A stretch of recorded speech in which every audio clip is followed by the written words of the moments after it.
Let's get into some creative ways to use automations. This is one of those extra edges professional producers use that helps their track reach that next level.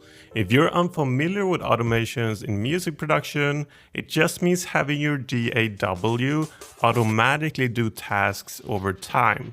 Like for example, moving knobs, faders, and even turning on and off buttons while the track is playing. So without further ado, here are 6 ways to use automations to give you a good idea of what you can do with it.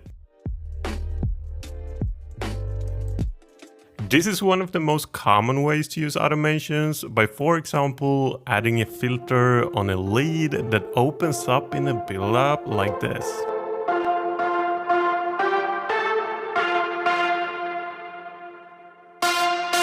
Or use a filter in the middle of your drop on your entire track, can give you a cool effect as well.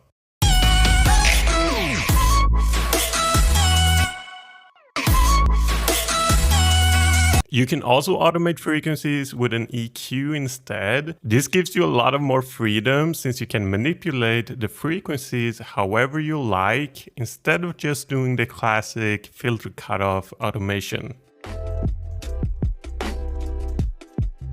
You can also automate reverb in various ways. If you, for example, want a louder reverb on a vocal, it can make sense to try and reduce the reverb when the vocalist is singing, and then increase the reverb when the vocalist isn't singing, so it doesn't clutter up the mix too much. Or you could even automate so you remove the reverb completely. I like to do this sometimes if there is a vocal line right before the drop, so the vocal sounds more like vulnerable and kind of exposed, making it more emotional. And as a little bonus tip, if you want to do this same thing, also test adding saturation or distortion to the vocal with automations as well. This can help make it sound even more emotional.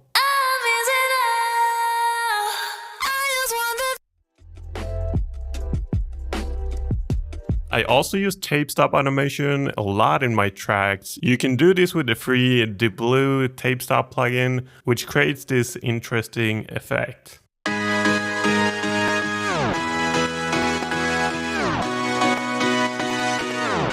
You can use it on leads, on basses, on chords, pretty much anything. When it comes to pitch automations, there are various uses for it. Most commonly, people tend to, for example, pitch up the snare in the build-up to create more tension, like this. Or you can turn up the pitch on the transient of a lead, for example, to help you cut through the mix better.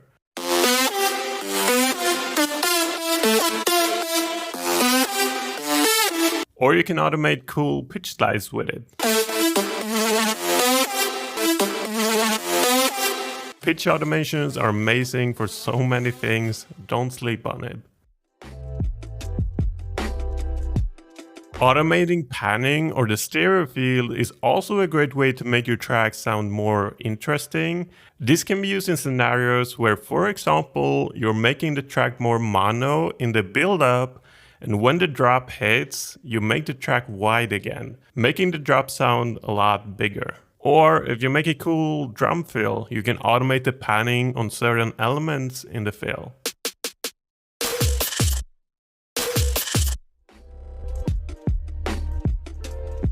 Most commonly, volume automations would be for mixing purposes. Like for example, let's say at the end of a song, the vocals and the lead will play at the same time since it's the climax of the song. You might want to lower the volume on either the lead or vocals to push one of them back in the mix, since having both of them as loud as possible at the same time is probably going to make it sound too messy. An easy trick you can also use is just to increase the volume of the drop with an automation, which will give the drop an even bigger impact. And these are just the most useful and common uses of automation I use and what I hear producers in EDM in general use. Obviously, you can do a lot more with automations since you can literally automate every knob and button you see on every plugin you have. So be creative with it, and I'll see you in the next video.